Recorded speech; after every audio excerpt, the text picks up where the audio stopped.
You have checked into the Phoenix Boys. It's Brandon, who is the oldest. JN Fiend, Jeremy Phoenix, always a Mountaineer. The youngest. We are here to bring you always a Mountaineer. Hope you're ready to join, ready to have some fun. Pay attention to them stable of running backs. Let's go.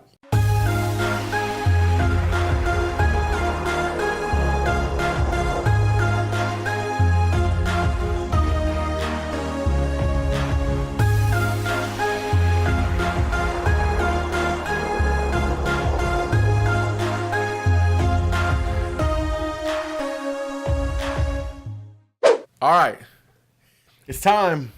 This time we're going to start with pop culture. We like to do it.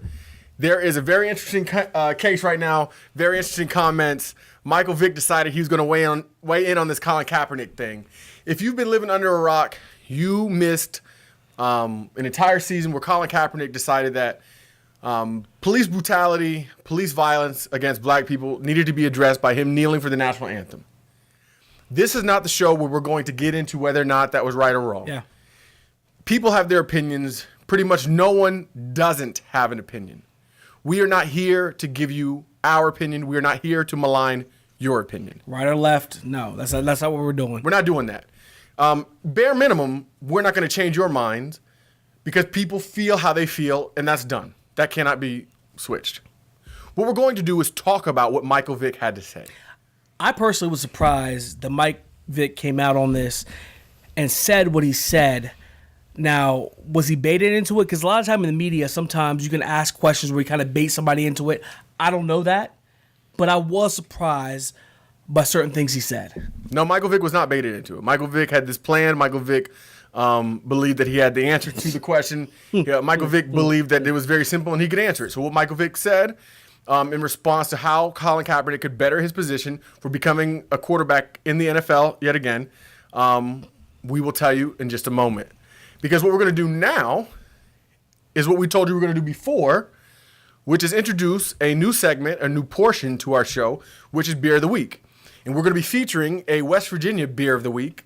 We're going to start with what was brought to us by one of our listeners, one of our viewers, Jenny from the WV. That's Jen Wilt. Her and her husband, Philip Wilt, who we went to high school with, they are beer snobs in their home. And we went after Beer Snob. If you listen to our show, Mr. Craft Beer guy or gal, we went after Beer Snob, not because we don't like craft beer, as you can see, but because we don't like people who are not authentically themselves or who refuse to drink anything that is offered to them. So what we're going to try is what she called the GOAT, the greatest of all time, and that is... I'm ready to try Kobe. Kobe? You said GOAT. Please stop. Okay. Please stop. He said Kobe. Please stop. 2 for all day. Okay. If you're talking about beef, then you're right. Kobe beef is GOAT as far as beef is concerned. Come on now. All right. We will not digress into such ridiculousness. I'm going to just grab the chest. Anyway. Yeah. Hopefully you're not having a heart attack. Continue. We are now going to pour our Coal Miner's Daughter, which is made by Mountain State Brewing Company. It says oatmeal stout. Okay. Now, as I mentioned before, my all-time favorite is a Goose Island Oatmeal Stout. I can no longer get it. Let's see if this can supplant it. And we'll let you know how it goes as we go. All right, so I took a bad angle on my pour. You guys can make fun of me, whatever you want to do. That's all right. Got a nice little head on that. Yeah. Oh, all right. So back to Michael Vick, back to Colin Kaepernick. So Michael Vick basically said Colin Kaepernick's problem at this point, one of the reasons he can't get a job is because he's got a big afro. So when people look at Colin Kaepernick, he's intimidating, he's frightening, he sends this militant view out to people. And that Colin Kaepernick would have a job or would have a better chance at a job if he would cut his hair. And he even went so far. Well, what were you gonna say? No, I was just like, that's the thing. Like, I don't have a strong feeling one way or the other. I was just shocked when I saw that Michael Vick, of all people, had the nerve to speak out and say certain things. That is good. This is good. Was on point? Ooh, yeah, that's a good beer. But Michael Vick, the thing I'm gonna have to try it. You said the nerve. I don't trust his opinion. My thought on it is that it's not that Michael Vick has the nerve. Not from the stance of you're saying he has the nerve because he's Michael Vick. that why would he be the person to say that he should cut his hair? But Michael Vick didn't just say cut his hair. He said that even if you got cornrows, he would be less imposing or less dangerous looking. My thought on it is cornrows in most people in America, in their view, is not less intimidating. Okay, one. Two, Michael Vick would be the authority on how to change your image. Michael Vick went to prison. He went from being the starting quarterback, $100 million man in Atlanta, a finalist for the Heisman, a national championship quarterback. The Vick experience. He went from being a guy who played at our hated Virginia Tech, but our beloved Biggies, a guy that I will not lie, I rooted for in the national championship game. And then, like I said, the number 1 draft pick, an amazing athlete who was everything you would want as far as winning games, won an NFL game at Lambeau Field. Exciting, puts butts in seats. Butts in seats. That's what it does. Marketing and endorsement. Jerseys. Yeah. He was all of those things, even when he became Ron Mexico. For those of y'all who know what that is, y'all know what that is. Right. Michael Vick was the man, and then he went into the lowest depths of society. Almost as bad as O.J. Simpson. The only 2 things you could do worse is terrible things to children or murder. And some people would argue that what he did was worse, or almost worse, in torturing and murdering dogs and fighting dogs in the dog fighting industry. And he went to prison for that. And Michael Vick was able to overcome that.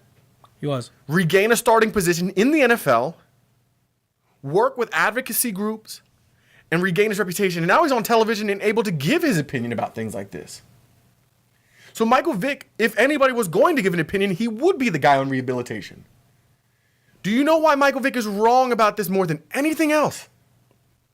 I'm waiting to hear. I can't wait to hear. Because when Michael Vick says, I know that going from cornrows, like Michael Vick had, to getting your hair cut cleanly, quote unquote cleanly, like what Michael Vick did, and rejoining the NFL like he was able to, is a recipe for success. The reason I know that it's not the same as what he's asking Colin Kaepernick to do is because Michael Vick did not just do the haircut. Michael Vick cut his hair and he quit killing dogs. Yeah. So what you're asking is for Colin Kaepernick to cut his hair and to change his opinion about the stance he took. So if you're telling me that Colin Kaepernick no longer believes in the things that he used to believe, then fine. So regardless of how you or I or anyone else feels about how Colin Kaepernick felt a year ago, if Colin Kaepernick doesn't feel any different, you and I and whoever else doesn't care. If he doesn't feel differently, we don't care what his hair looks like. You and I and whoever else is going to feel the same way we did before. The haircut doesn't matter. The issue, according to all of the polls and all the opinions and all of the outrage, all the emails, all the tweets, all the Facebook posts, all of the everything is how he felt. Why he kneeled, the fact that he kneeled. If you felt it was disrespectful or offensive or whatever it is you felt, you still feel that way, whether he cuts his hair or not. Whether he cuts his hair or not. When Michael Vick cut and if you felt that he was right in what he did, you're going to feel that way whether he cuts his hair or not. Yeah. And Michael Vick, you didn't care if he cut his hair or not. You cared that he was killing dogs and fighting dogs and torturing dogs. You wouldn't care if he did that with cornrowed hair or an afro or a fade or bald head. Or permed his hair. It doesn't matter. It didn't matter. Yeah. It didn't matter. It doesn't matter. You liked that he cut his hair because you thought it showed that he changed his life through and through. It was a representation of the change he had made inside as well as on the outside. That is the difference. And that is why I feel like what Michael Vick said was so foolish and short-sighted. Because it betrayed the ignorance that he has about what's really going on in and outside of Colin Kaepernick and in and outside of America. And that's just our take on this whole pop culture thing. Is again, this is not an endorsement of what Colin Kaepernick did or did not do. It is not an endorsement of how you or your friends or your family or anyone else feels about that. It is purely an observation of how stupid it is to reduce this whole issue to a haircut. That's well put. Because it's not about a haircut. It never was. You didn't feel that way. Your friends and family didn't feel that way, regardless of what side you are. It was never about a haircut. It never was. It was good. That's the truth. Absolute truth right there. And that's all we have to say about it. So, for real, do not at us. Do not DM us. We will not be discussing this as far as how we feel about it. We're not going to be talking to you about it.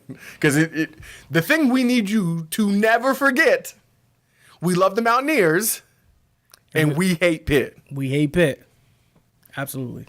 And this coal miner's daughter, man, this is the bomb.com. Promise you shout outs. So here are the shout outs. We want to thank everybody who's following us. We're growing very fast, and we are. That way. Sneeze that way. We're not editing that out. Y'all need to hear how we sneeze, okay?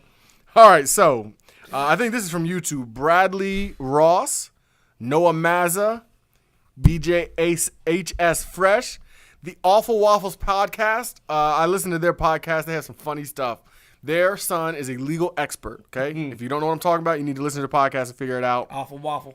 Earth's... have to wait and talk about that later. Earths. Let's leave that Earths. Trent Zundell, Michelle Newman Scheller, Michelle, Missy, we love you. Yep. And where are we at? Anyway, that's our shout outs for now. We love you guys. Please keep following. Please keep listening. Please keep telling people about the Raspy Voice Kids. This is Brandon Phoenix. I also hate Pitt. JNF, Jeremy Phoenix. We love you guys. The Raspy Voice Kids are out. We will see you very soon. Peace. Thanks for listening and watching. Don't forget to like, comment, and subscribe. Check the links in the description for all our other media outlets. And no matter what you do, no matter what you heard, no matter what we said, don't forget, we also hate Pitt.